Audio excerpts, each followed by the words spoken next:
بسم اللہ الرحمن الرحیم۔ السلام علیکم ورحمۃ اللہ وبرکاتہ۔ انسان جب اس دنیا سے چلا جاتا ہے تو اس کے نامہ اعمال بند کر دیے جاتے ہیں۔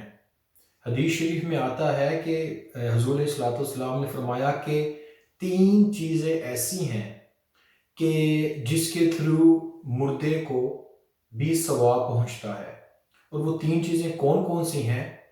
نمبر 1 یہ صدقہ جاریہ۔ صدقہ جاریہ ایسا ہی ہے کہ اگر آپ نے کوئی مسجد دیکھی وہاں پر آپ نے پنکھا لگوا دیا، اگر آپ نے کوئی اسکول دیکھا تو وہاں پر کرسیوں کا بندوبست کر دیا۔ اور نمبر 2 نیک اولاد۔ نیک اولاد وہ جو اپنے ماں باپ کے لیے بخشش کی دعا کرے، تو وہ ماں باپ، وہ مرحوم ماں باپ جو کہ دنیا سے جا چکے ہیں، اس سے مستفید ہوتے رہیں گے، اور نیک اولاد کے نیک عمل سے ماں باپ کو ثواب اور اجر ملتا رہے گا۔ اور نمبر 3 وہ علم نافع، وہ علم کہ جو علم کسی کو فائدہ پہنچائے۔ اگر زندگی میں اس نے کوئی ایسا علم کسی کو پہنچایا جو اس کو فائدہ پہنچا، تو اس کا بھی اجر و ثواب مرنے کے بعد اس کو ملتا رہے گا۔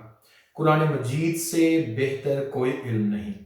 یہی وجہ ہے کہ ماہ رمضان میں ہمیں کثرت کے ساتھ نہ صرف قرآن مجید کی تلاوت کرنی چاہیے، بلکہ قرآن مجید کے مطلب کو سمجھ کر، قرآن مجید سے ہدایت لے کر نہ صرف خود مستفید ہونا چاہیے بلکہ اس میسیج کو آگے لوگوں تک بھی پہنچانا چاہیے۔ اور یہ دنیا میں کی ہوئی سب سے بہترین انویسٹمنٹ ہے کہ جس کا ریٹرن آپ کو مرنے کے بعد بھی ملتا ہے۔ اللہ تعالیٰ ہمیں ماہ رمضان کے لوازمات پورے کرنے کی ہمت دے، طاقت دے، حوصلہ دے۔ ہماری زندگی اسلام پر ہو، موت ایمان پر ہو، قرآن مجید کے اصل میسیج کو سمجھنے اور اس کو لوگوں تک پہنچانے میں ہماری مدد فرمائے۔ السلام علیکم ورحمۃ اللہ وبرکاتہ۔